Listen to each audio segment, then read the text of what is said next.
keep pushing stop and not pause. Actually, I think that life has few pleasures to compare with dam building. Give me a good broad beach with a reasonable slope and not much seaweed and fair-sized stream, and I'll be happy all day, any day. By that time, the sun was well up, and I took off my jacket to lay it with my bags and binoculars. Stout Stroke dipped and bit and sliced and dug, building a huge triple-deck dam, the main section of which backed up the water in the north burn for 80 paces, not far off the record for the position I had chosen. I used my usual metal overflow piece, which I keep hidden in the dunes near the best dam building site, and the piece de resistance was an aqueduct bottomed,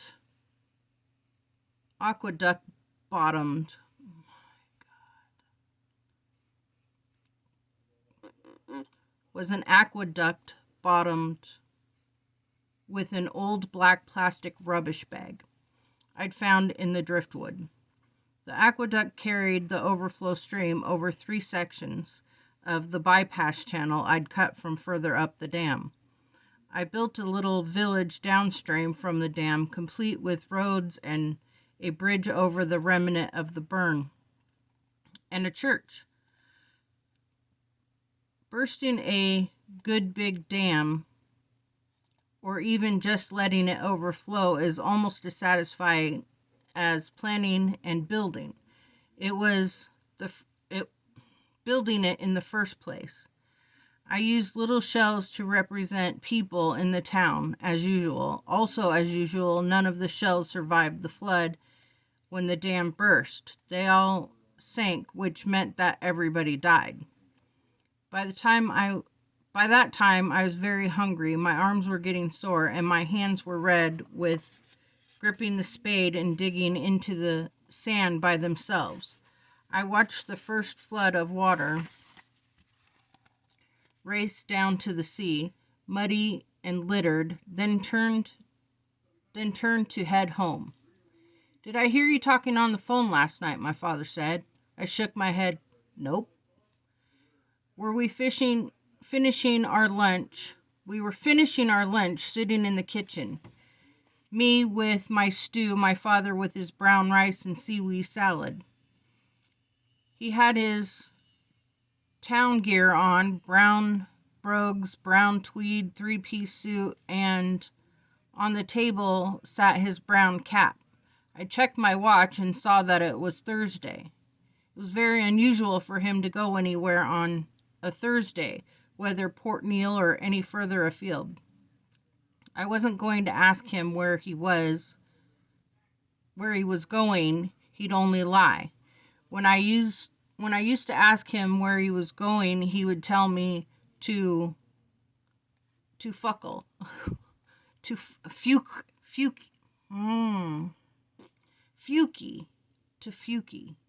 which he claimed was a small town to the north of Inverness. It was years and a lot of funny looks in the town before I learned the truth. "I'm going out today," he told me between mouthfuls of rice and salad. I nodded, and he continued, "I'll be back late." Perhaps he was going to Port Neal to get drunk in the Rock Hotel, or perhaps he was off to Inverness, where he often goes on business. He prefers to keep mysterious, but I suspected that it was really something to do with Eric. "Right," I said. "I'll take a key so you can lock up when you want to." He clattered his knife and fork down on the empty plate and wiped his mouth on a brown napkin made from recycled paper. Recycled paper. "Just don't put all the bolts on, all right?" "Right." "You'll make yourself something to eat this evening?" "Mm-hmm." I nodded again and not looking up as I ate. "And you'll do the washing up?" I nodded again. "I don't think Diggs'll come around again, but if he does, I want you to stay out of his way." "Don't worry," I told him. and sighed. "You'll be all right then," he said, standing. I said, cleaning up the last of the stew. "I'll be fine. I'll be off then."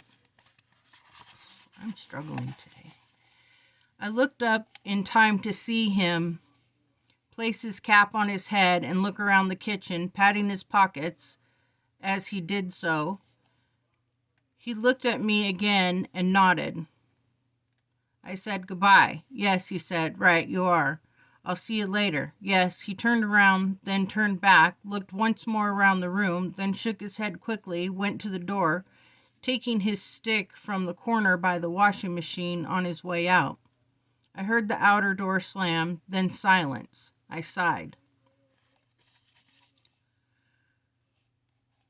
I waited a minute or so, then got up, leaving my almost clean plate, and went through the house to the lounge where I could see the path leading away through the dunes towards the bridge. My father was walking along it, head bowed, going quickly with a sort of anxious swagger as he swung the stick.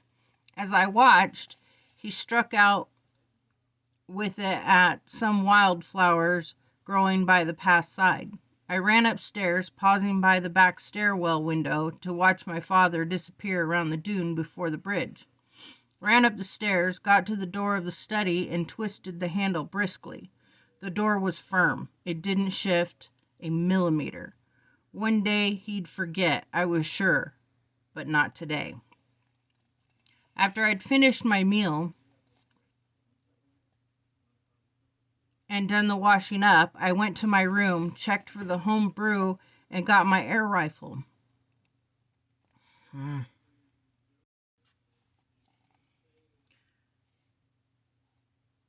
I made sure I had sufficient pellets in my jacket pockets, then headed out of the house for the rabbit grounds on the mainland between the large branch of the creek and the town dump.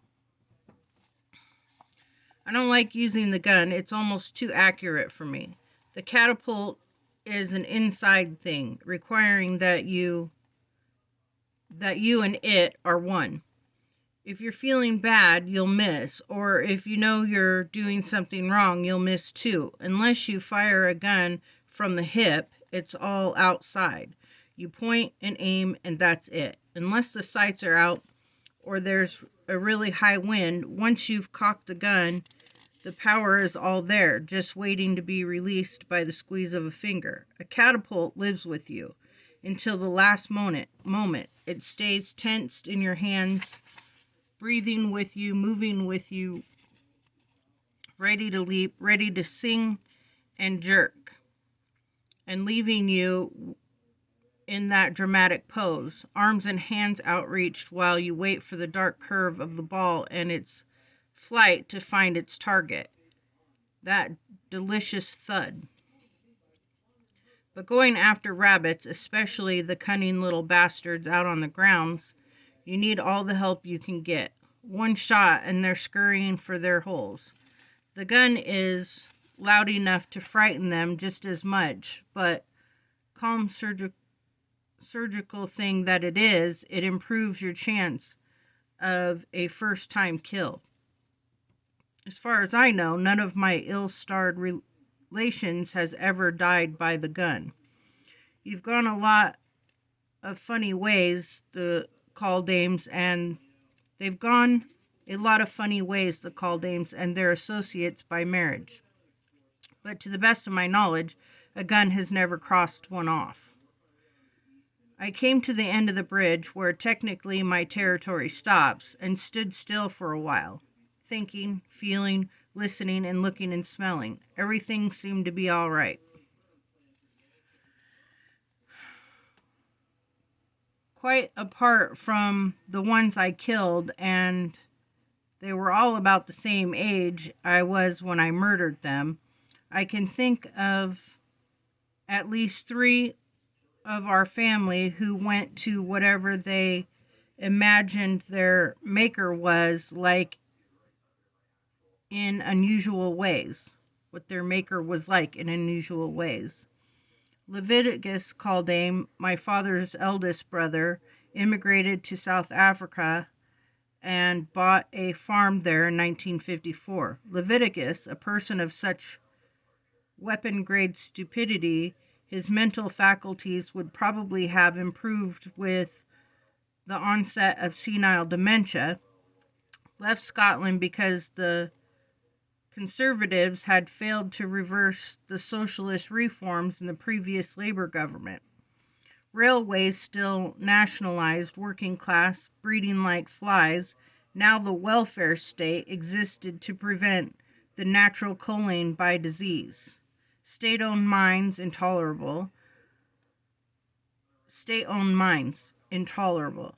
I have read some of the letters he wrote to my father. Leviticus was happy with the country, though there were rather a lot of blacks around. He referred to the police of separate development as apartheid in his first few letters until somebody must have clued him in on the correct spelling. Not my father, I'm sure. Leviticus was passing police headquarters in Johannesburg one day, walking along the pavement after a shopping expedition, when a crazed homicidal black threw himself unconscious from the top story and apparently ripped all his fingernails out on the way down. He hit and fatally injured my innocent and unfortunate uncle, whose muttered last words in the hospital before his coma became a full stop, "Where, my God, the buggers have learned to fly." A faint wisp of smoke rose ahead of me from the town dump. I wasn't going that far today, but I could hear the bulldozer they use sometimes to spread the garbage around as it revved up and pushed. I hadn't been to the dump for a while, and it was about time. I went to see what the good folk of Port Neal had thrown out. That was where I got all the old aerosols and for the last war, not to mention several important parts for the Wasp Factory, including the face itself. My uncle Athwald Trapley, from my mother's side of the family, immigrated to America at the end of the Second World War. He threw in a good job with an insurance company to go off with a woman he ended up with, broke and heartbroken, in a cheap caravan site outside Fort Worth, where he decided to put an end to himself. He turned on his Kaler gas stove and heater, but didn't like them and sat down to wait to the end. Understandably nervous and no doubt a little distracted, distraught both with his loved one's untimely departure and that which he was planning for himself, he resorted without a thought to his habitual method of calming himself down and lit a Marlboro. Out of the blazing wreck he leapt, stumbling around on fire from head to toe and screaming. He had intended a painless death, not being burned alive, so he jumped headfirst into the 40-gallon oil drum full of rainwater which stood at the rear of the caravan. Wedged inside that drum, he drowned, his little legs waggling pathetically as he gulped and squirmed and tried to get his arms into position for which he could lever himself out. 20 meters or so from the grass-packed hill which looks over the rabbit grounds, I switched to silent running, pacing stealthily through the long weeds and reeds, careful not to let anything I was carrying make noise. I was hoping to catch some of the little pests out early, but if I had to, I was prepared to wait until the sun went down.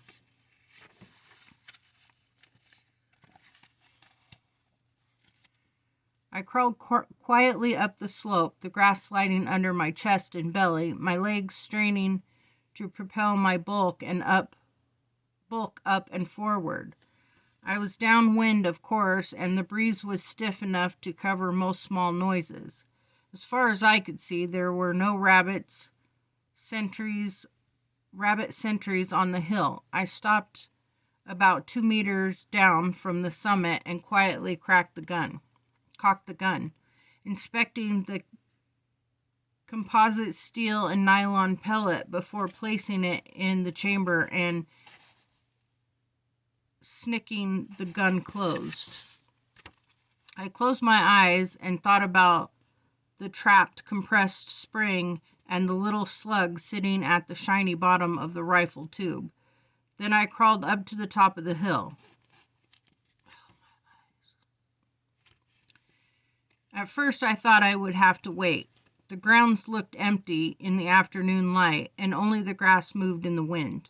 I could see the holes and the little piles and scatters of droppings, and I could see the grouse bushes on the far slope above the bank, which held most of the holes where the rabbit runs snake tiny paths like jagged tunnels through the water.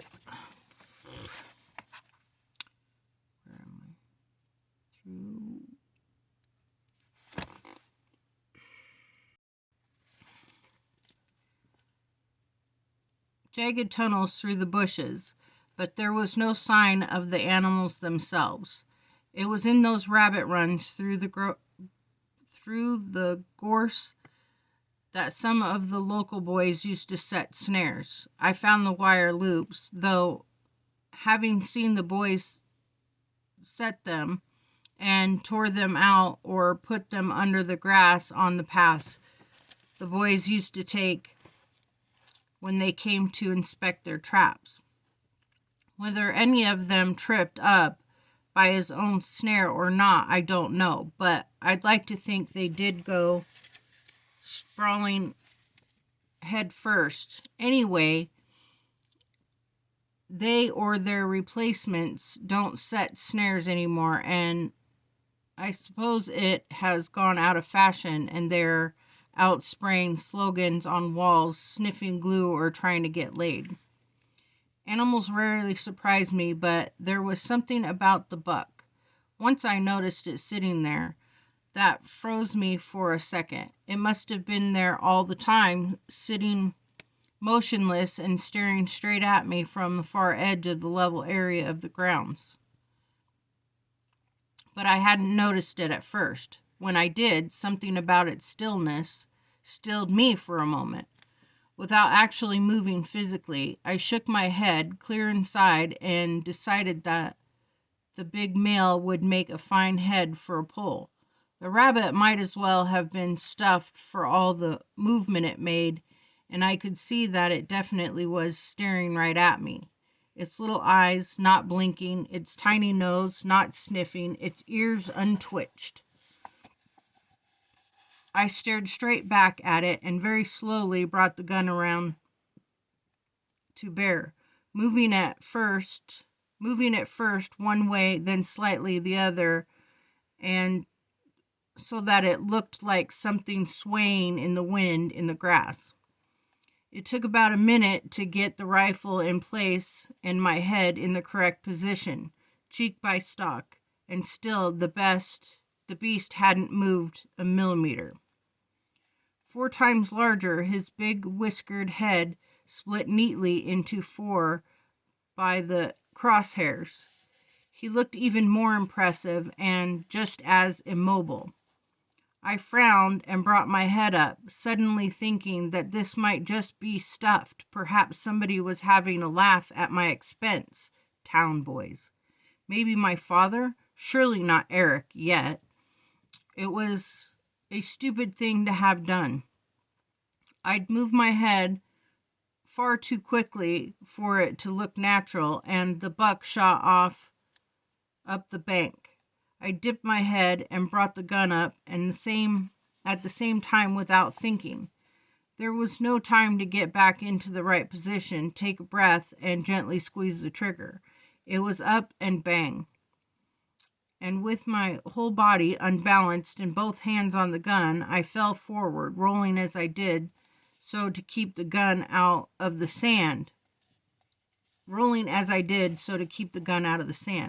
When I looked up, cradling the gun and gasping, my backside sunk in the sand. I couldn't see the rabbit. I forced the gun down and hit myself on the knees. Shit, I told myself. The buck wasn't in a hole. However, it wasn't even near the bank where the holes were. It was tearing across the level ground in great leaps, heading right at me and seeming to shake and shiver in mid-air with every bounce. It was coming at me like a bullet. Head shaking, lips curled back, teeth long, yellow, and by far the biggest I'd ever seen on a rabbit, live or dead. Its eyes looked like coiled slugs. Blobs of red arced from its left haunch with every pouncing leap. It was almost on me, and I sat there staring. There was no time to reload. By the time I started to react, there was no time to do anything except at the instinctive level. My hands left the gun hanging in midair above my knees and went to the catapult, which, as always, hanging on my belt, the armrest stuck down between that and my cords. Even my quick reaction steelies were beyond reach in time, though the rabbit was on me in half a second, heading straight for my throat. I caught it with the catapult. Thick black tubing of the rubber twisted once in the air and scissored my hands and fell back, letting the buck go over my head and then kicking with my legs and turning myself so that I was level with it where it lay, kicking and struggling with the power of a wolverine. Spread eagle on the sand slope with its neck caught in the black rubber, its head twisted this way and that as it tried to reach my fingers with its chopping teeth. I hissed through my own teeth at it and tugged the rubber tighter, then tighter still. The buck thrashed and spat and made a high keening noise I didn't think rabbits were capable of, and beat its legs on the ground. I was so rattled I glanced around to make sure this wasn't a signal for an army of bunnies like this Doberman of beasts to come up from behind and tear me to shreds. The damn thing wouldn't die. The rubber was stretching and stretching, not tightening enough, and I couldn't move my hands for fear of tearing the flesh off a finger or biting my nose off. The same consideration stopped me from butting the animal. I wasn't going to put my face near those teeth. I couldn't get a knee up to break its back either, because I was almost slipping down the slope as it was, and couldn't possibly get any purchase on the surface with only one leg. It was crazy. This wasn't Africa. It was a rabbit, not a lion. What the hell was happening here? It finally bit me, twisting its neck more than I would have thought possible, and catching my right index finger right on the knuckle. That was it. I screamed and pulled with all my might, shaking my hands and my head and throwing myself backwards and over as I did so, banging one knee off the gun where it lay, fallen in the sand. I ended up laying on the scrubby grass at the bottom of the hill, my knuckles white as I throttled the rabbit, swinging it from in front of my face with its neck held on thin black line of the rubber tubing, now tied like a knot on the black string. Tubing now tied like a knot on the black string. I was still shaking, so I couldn't tell if the vibrations the body made were its or mine.